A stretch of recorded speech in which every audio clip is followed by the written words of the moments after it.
Okay, kind of picking up where I left off now. It's basically been a little over an hour that the meat's been marinating. So now what I did is I went ahead and threw together my dry rub. Now, not exactly going to tell you what I do for my dry rub, but I can give you an idea. Like I went ahead and I did a lot of research, a lot of reading online and to see, how to make a good dry rub and all that. And basically what you want to do is key ingredients are going to be brown sugar. I use about a full cup of brown sugar, and then paprika, as well as salt. And then I throw in a lot of, I think it's really important to have a meat tenderizer in with it all. So you kind of get that all together and mix it up. Kind of get it ready. And again, I'm not the best cook or chef, so I'll spill all over the place. But once you kind of get it good and mixed up, and then we're kind of ready to go. Now there's a lot of different ways that I'll do ribs and things like that as well.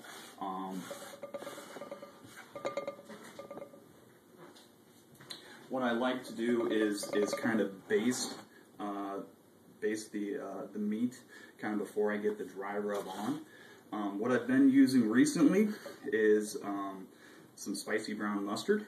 You kind of want to go ahead, get your meat and get that brown mustard kind of all over it. Might sound a little odd, but the whole idea when you're smoking this stuff is to kind of add complexity of taste and add a lot of different things to it. Now, kind of get it on there. Just kind of mix it all around the actual roast itself. I can't help with holding the seasoning actually in place from the dry rub. So I'll go ahead, kind of get all that on there. Now, depending on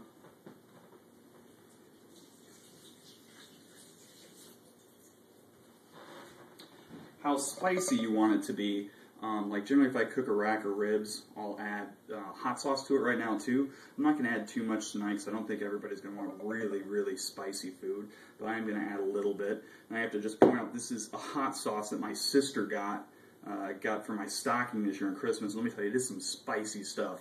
So I'm just going to add a little bit on it and kind of work it around. But it's kind of up to you. If you really want to get, a spicy rack of ribs or a spicy roast, then chuck on, a lot of hot sauce. Right now I'm just putting a couple of drops on it, just so it's, got a little bit of kick to it, but not too much.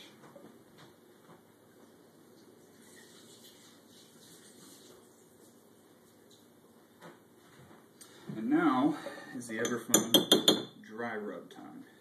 So basically what I'm going to do is just go ahead and take the dry rub and just kind of pour it right on top of it. Now, once it's on there, I'm going to take it and just kind of work it in. You want to get it all over the place, so if there's little cracks and crevices, make sure to work it down inside because we want to get this seasoning to kind of soak into the meat a bit. Now, generally after I would do this, I would throw it back in the fridge for maybe another hour or so just to give it some more time to soak in, to add more of the flavor. Unfortunately, I just don't have time today to do that. So I'm kind of taking it and just working it all into the actual roast. And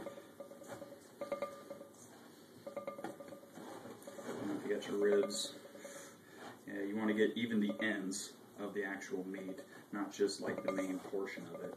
But now, again, typically I use this much dry rub for a pork roast as well as maybe, half a rack of ribs or something.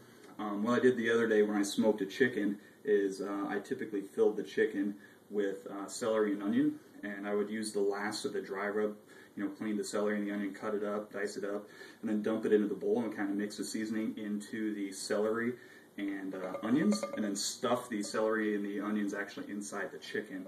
But as you can see now, so the roast is basically covered in this. Now is when I get the smoker ready. I'm not going to tape that or anything, but I generally will cook it 225 in the smoker for 4 hours or so.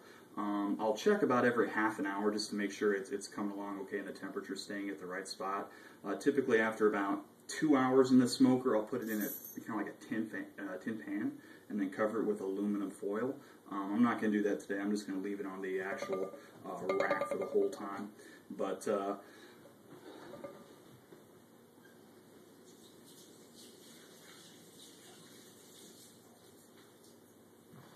the key to a good smoked piece of meat is low and slow. I'm sure you probably hear that quite a bit. So you want to kind of keep it at that 225. And when this is done, I'll go ahead and kind of show you what it looks like.